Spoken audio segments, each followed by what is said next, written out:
everyone, I hope this video finds you well. Today we're talking about the Metamorphoses by Ovid, which is a collection of classical Greek myth which deals in transformations of various kinds. It actually starts with the creation of the entire world, but really most of the time what we end up seeing is a transformation of humans into animals or plants, usually as punishment for some sort of 𝕽𝔼 or fatal flaw. I believe that's the right term. Fingers crossed that's the right term. In any case, we usually see those transformations as a response to something that the character has done that is unsavory or wrong in some way. So lots of tales of morality, classic tales of morality in here. These tales have endured throughout time. They're classics for a reason, but upon reading the Metamorphoses, I really found myself coming face to face with a lot of personal fears of mine. And if they're not fears of mine, ideas which I find to be fearful. I have my notes with me. We're going to be talking about books 1 through 5, although I have read a little bit past that. That's what I kind of jotted down some notes about. Not just in these books, but throughout the entirety of Metamorphoses. Ovid suggests that these tales aren't to be taken literally. They aren't to be read as reasons why we should worship Venus or worship Apollo or Jove or whomever necessarily. We're supposed to absorb the story and not just take it at face value, but interact with it. Let it sit with us and see what resonates. And he does this through absurdity. Like, he suggests this one demigod is somehow related to Pegasus after they both spring forth from Medusa's, I believe Medusa's, chopped off head. And he also explicitly suggests this. There is a line within the book which actually refers to the uselessness of creating a sort of bedlam or loud ritual in response to a lunar eclipse. So Ovid is both subtly and explicitly telling us that we create utility from these stories that he offers us. When we apply these stories, their constructs, to the personal dimensions of our lives. So that is exactly what I'm going to be doing in this video with my fears and things that I think the book presents that are kind of scary and a little bit wrong. In book 1, actually, I found an incredibly beautiful line which actually very personally resonated with me, but the idea carried in the line, I failed to see the rest of the book embody the sentiment present in it. So in the first book, we see the creation of the world, and what happens soon after that is the flood, which we see in a lot of religious texts. For example, in Christianity, in Abrahamic religions, we see the flood and Noah's Ark. But in the Metamorphoses, we see Pyrrha and 𝕽𝕬ℎ𝔻. They were spared by Jove because he essentially said that the human race had to be kind of excised like a cancer because their impiety was getting so bad it was affecting the gods. And he spared them because they were just, they were pious in the way they were conducting themselves. Just those two siblings. And there's this beautiful line about the resilience of the human spirit and our ability to endure. The stones thrown by the man's hand took on the form of men, and women were made from the stones the woman threw. From this comes the hardness of our race and endurance of toil, and we give proof from what origin we are sprung. So that idea of persistence and endurance of the human race, of our spirit, of the self, I love that line and that idea, but I don't see it borne out throughout the rest of the book, because what we see is transformations which permanently mar the characters.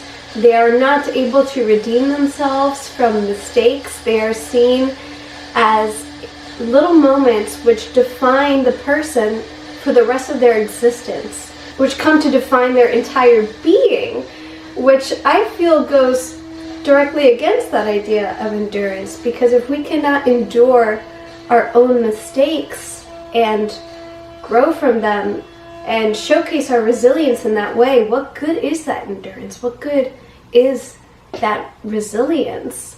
Let's move on to book 2, where we see the story of Phaeton, where I believe you can sort of see the contradiction that I perceived, and where we start going into how this lovely little, unassuming book of Greek myths can really speak to fears which a lot of us carry with us every day. In this story, Phaeton is Phoebus' son, who, upon confirming that he is indeed Phoebus or Apollo's son, Apollo says, "Ask me of anything, I will give it to you." And Phaeton says, "Let me carry the son in your chariot just for a day. Just for a day, let me drive the chariot." And Phoebus is like, he says, "Well, I did promise you anything, but you're making me regret saying that. You're probably gonna die. Please don't do that. Reconsider. Ha ha ha." Phaeton endures. He is ambitious, and he really wants to drive this chariot across the sky. And he's actually sort of praised for his ambition after his death. The Naiads inscribe on his tombstone, "Here Phaeton lies, in Phoebus' car he fared, and though he greatly failed, more greatly dared." And his death, throughout the rest of the book, it's referred to as this great tragedy. While you could read the tale as a cautionary tale, and one which speaks to the importance of heeding wise counsel, or just listening to your parents, I believe that the story really showcases how fear is ambition's greatest foil.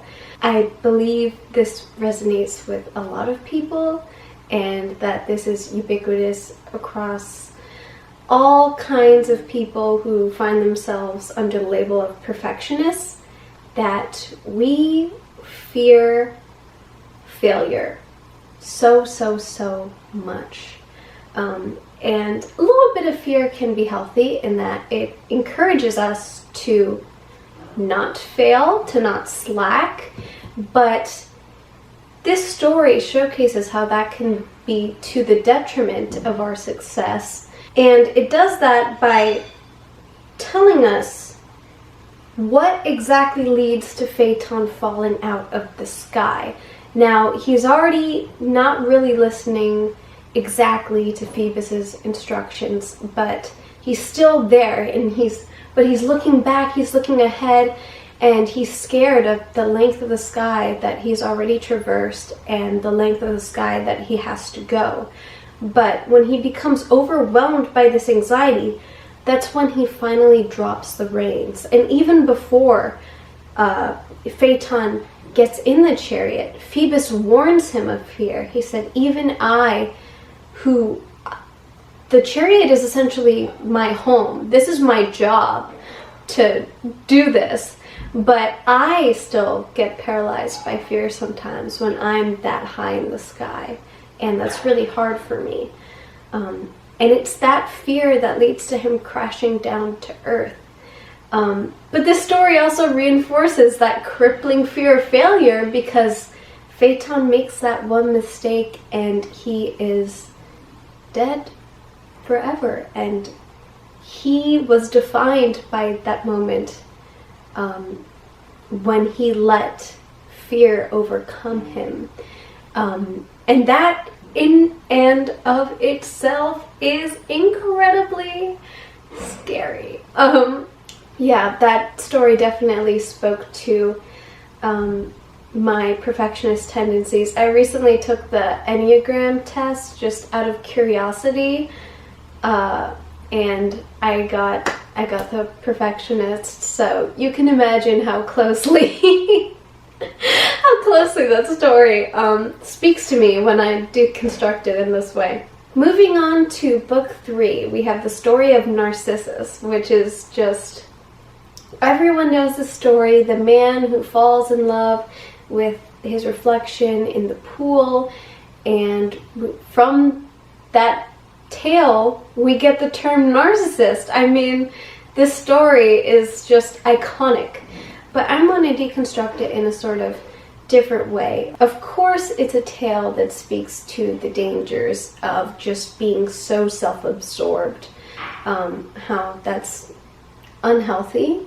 Actually, what some may not be aware of is that he is actually made to love himself as punishment for scorning the romantic advances of others, because he's just so handsome and so beautiful that a ton of suitors come his way, and he just shoos all of them off, and that's, you know, that's just the way things are until one spiteful boy raises his hands to the sky and is like, let him know what it's like to not have him, make him fall in love with himself so he can feel my pain. At first, though, Narcissus is not aware that he's pining for himself.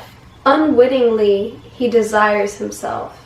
He praises and is himself what he praises. And while he seeks, is sought. Equally, he kindles love and burns with love.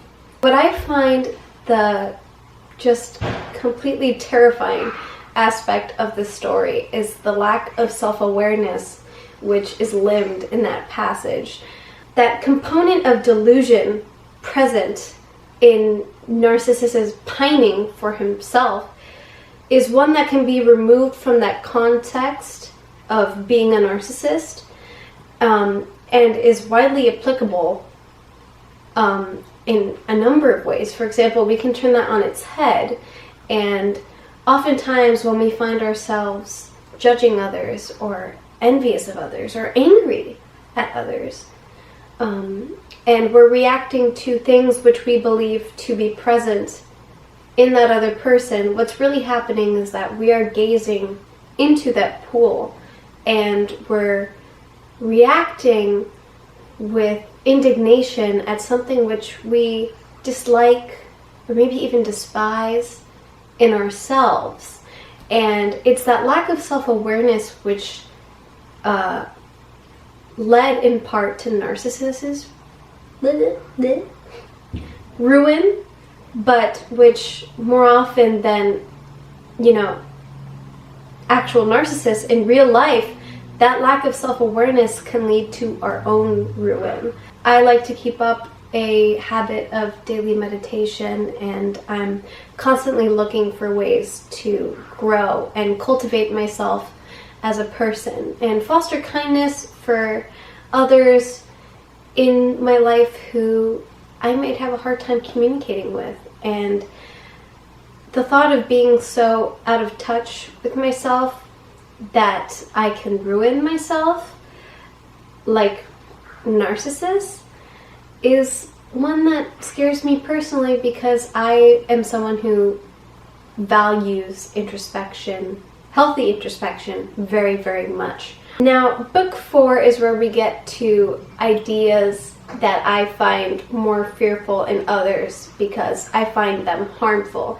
And what I'm about to discuss is not exclusive to book 4 at all.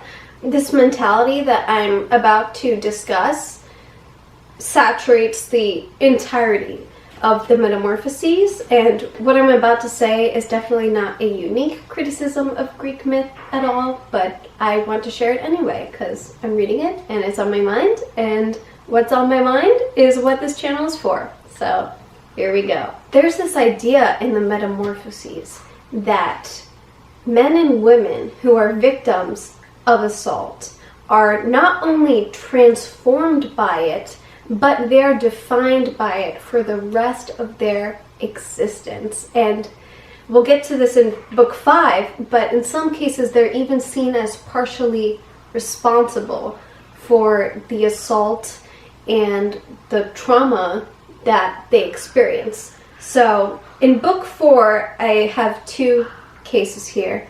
We see Helios Rape. Okay, we have another name. Are you ready? Leucotho?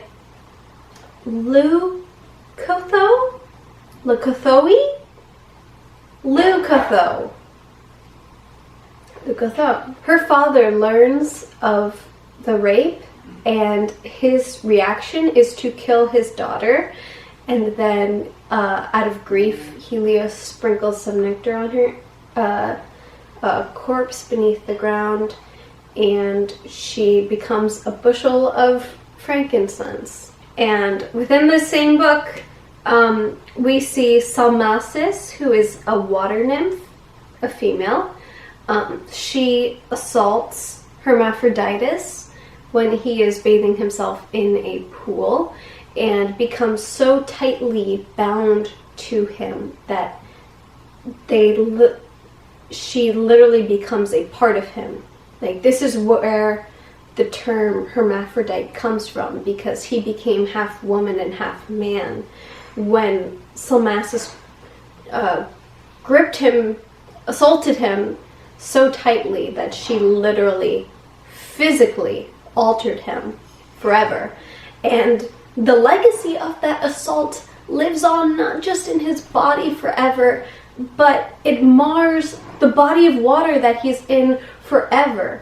This is the story of how the waters of 𝕬 gained their reputation to make men effeminate and soft. We also see this, like I said, in earlier instances. For example, as early as book 1, the story of Daphne and Apollo, when Phoebus is chasing Daphne and comes upon her, and she prays, "Please don't let me be raped," and she gets turned into a laurel tree.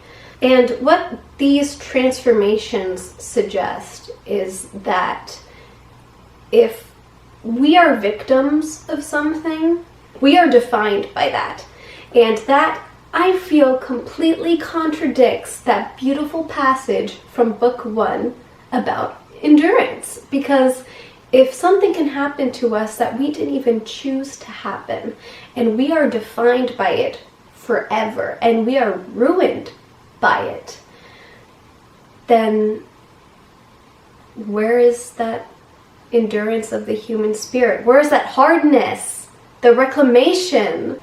These stories engender so much ire in me, particularly because I have a past where I've experienced a form of assault, but I refuse to call myself a victim. I refuse to define myself by one night, one thing that happened to me, because that's not who I am.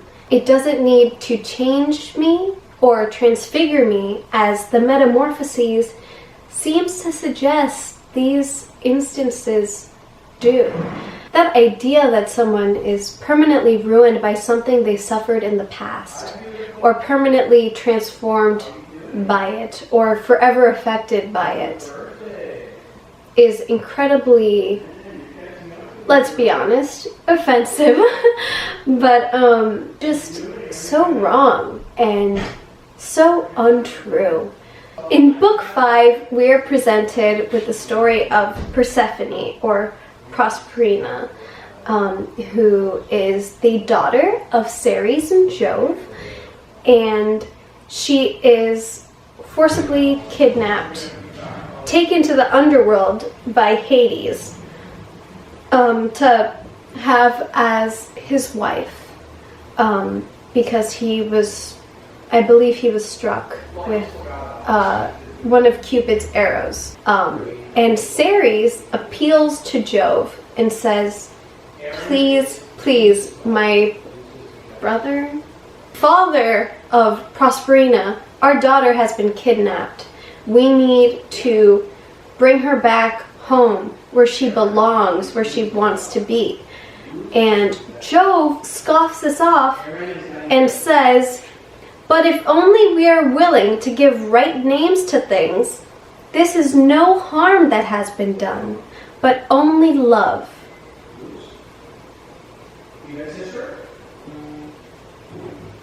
And he goes on to say that the only condition in which she can be brought back is if she hasn't eaten anything from the underworld.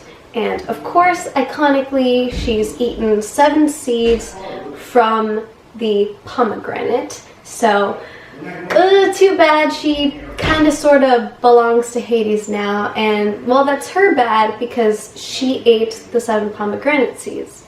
I'm sorry.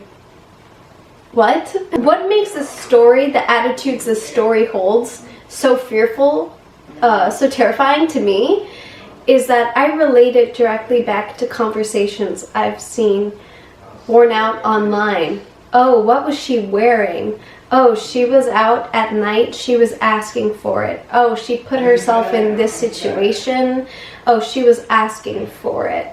It wasn't really, you know, an assault then, because she was complicit. This is something that we're still struggling with in society today. The idea that a lot of women play a hand in their own assaults, and that's just such a horrible and toxic mentality to have, because it really hinders not only the growth of us as a society, but the growth of that person to move on from that event. The idea that the event even happened is being denied of that person. So how is that person supposed to move on from that if they can't even get the one win of saying, oh yeah, that was awful, what happened to you? The cruelty that's just inherent to that. Gosh, so awful. I was just following Ovid's instructions, Ovid's subtle and explicit instructions in making his stories relevant by, you know, filtering them through myself, through current events, through things I've experienced, and just barfing them out. Those are some things that I think are a little bit scary about Greek myth. And yeah, so I hope you guys enjoyed this dumpage. Again, not very structured, semi-structured with bullet points, but I hope you enjoyed nonetheless. Click all the buttons below and subscribe for even more dumpage if you can bear it. And thank you all so much. I hope you have a lovely day.